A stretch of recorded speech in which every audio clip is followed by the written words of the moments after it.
Hi. Okay, so it's Sunday, and I'm at my apartment, which never happens.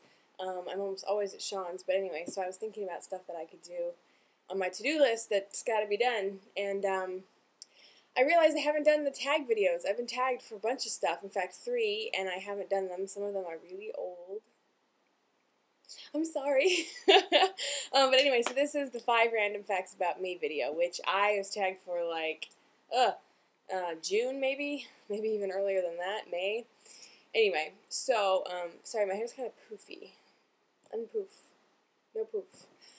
Okay, first of all, the biggest fact about me, which I have never shared with you guys, is that I have a genetic skin condition called EPPK. That stands for epidermolytic palmoplantar keratosis. It's a mutation of a couple of the keratin genes in the skin that's specifically on the hands and feet.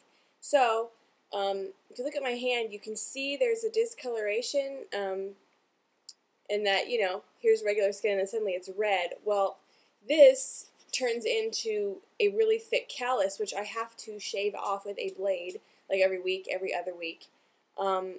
But the skin gets really thick. It just grows on my hands. If you can see, like, it stops, you know, right there. And it's not on the back of my hand at all. I have normal hands, basically. Except that they got this skin on them. And the skin, right now, the skin is like normal hands, almost. I mean, it's not the same, it's not the same as the skin that's on your hands. I mean, you know, your hands sweat a certain way, differently than the rest of your body sweats. They have a different grip to them. You have fingerprints. I don't have fingerprints. That's part of the random fact. But also, the skin is just, it's very tender. The nerves can go through the skin on the hands and sense really easily. I don't have any of that. So right now my hands are normal because I just shaved them. Shaved the skin off like yesterday, I think. But it can only go a couple of weeks before it's incredibly painful. And I have the same thing on my feet, but I only shave them like once a month. They grow a lot slower than my hands, probably because they're not constantly being used like hands are. But also, it actually is nicer if the skin is thicker on my feet. It's like one huge callus, and you know they're less tender. It can get incredibly bad. If I've gone like a month without shaving them once, and that was when I was a lot younger, like in junior high, and I just didn't get around to it. But the skin grows out to almost 1/4 of an inch thick. It can get to. Usually, it only gets to about 1/8 before I shave it off. But it becomes really dry scales. So I have mutant hands, and I don't really notice that I have it. I don't think about it. I certainly don't hate that I have it, because I really don't even think about it. I also don't love that I have it. I mean, I guess it's unique, but who wants to be unique for having some mutant skin thing? I really don't notice that I have it. I mean, there's occasions I have a lot of differences than you guys do. I have extreme difficulty opening bottles and jars. Sometimes turning door handles or turning the key in the car can really be difficult. But in the last couple of years, hydrating myself better and just taking way better care of them, shaving them all the time, lotioning them more frequently, that hasn't been a problem. But a couple of years ago, it was like I would be crying in the car trying to turn on the damn ignition because I could not put pressure on my fingers. Opening cans is really hard. You know, I don't know. There's a lot of things that are different. I cannot hang from bars. I cannot for the life of me climb up a rope because gripping something like that and letting my body weight hold me, it actually feels like my skin is going to rip off, and it's incredibly painful. So that's number 1. I never shared that with you guys. Number 2, I am obsessed with languages. I know you probably know this a little bit about me, but I mean, including English, I'm just obsessed. I speak Italian rather fluently. I mean, not like I was born there, but very well. And I used to speak French that well, but I've forgotten a lot of it. But I do read things like Reviewing French. This was written in like the 40s or the 20s. I don't even know. Oh God, when was it published? It's old enough that they didn't have the published date in it. Anyway, it's like a little school book from the 40s, and it just has like lessons and reviews. And I've been reading this in my free time, and it is so delightful to learn all the words and review everything that I knew before. I'm a dork. But yeah, I have tons of books. I have a whole shelf over here.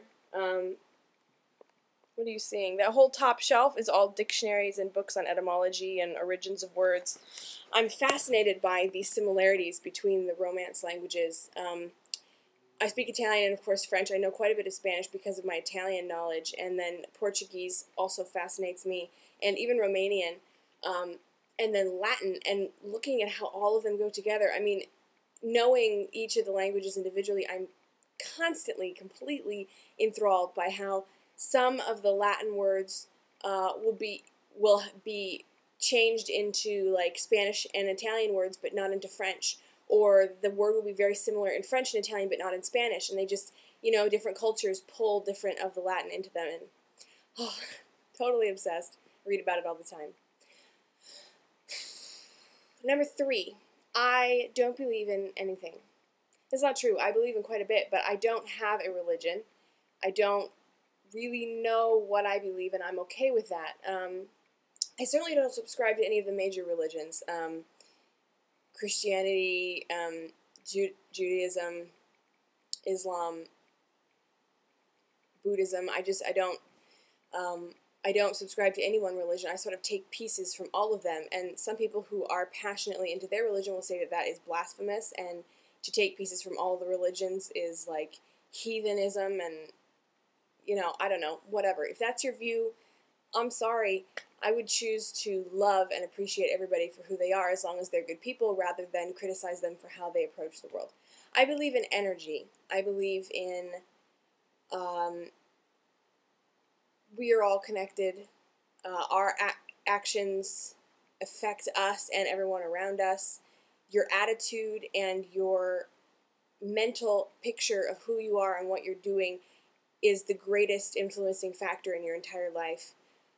I could go on and on and on. I don't believe in heaven or hell or resurrection, or I don't know what happens when we die. Nobody does, and I'm not going to presume that I know. I think that wherever one goes, it is to a higher level of peace, and hopefully if you reincarnate every time, it's to a higher level of peace. If you die once, it is to peace. But I don't pity the dead.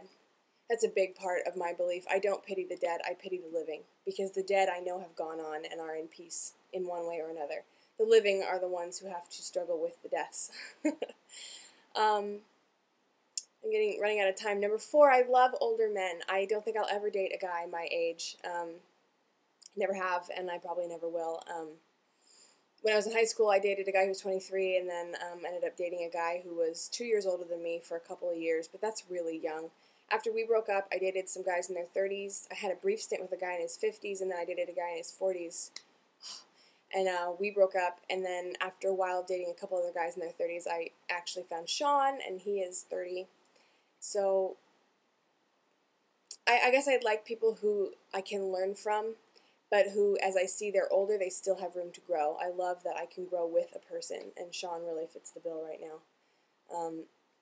I can't see that changing, but that's where I'm at, and I do love older men. Something about guys my age, I think I just surpass them emotionally and in maturity so much that it's just not even attractive to think of a guy my age. And number 5, I believe strongly in intuition. And I wish I could talk about this more, but we're at 9 minutes now. My whole life is based on intuition. I have done lots of things in my life, made lots of choices that people have thought were rash, were ludicrous, were just kind of like, why would you do that? Why not follow convention? I've never been one to step much door by convention, and anybody who knows me knows I live a very non-conventional life and non-conformist life. But I just go with what feels right, and that's not to say I act immediately, and that's not to say I change my life abruptly, but it may seem abrupt for other people, but I will have been, if I ever make a change that seems abrupt, I definitely have thought about it for a long time and just very possibly have not talked about it with anybody. So I tag 5 people: Laura, Sergio, Ron, Nicole, and Jaimie. If you heard your name, you want to make sure it's you in the side thing, I'll put them.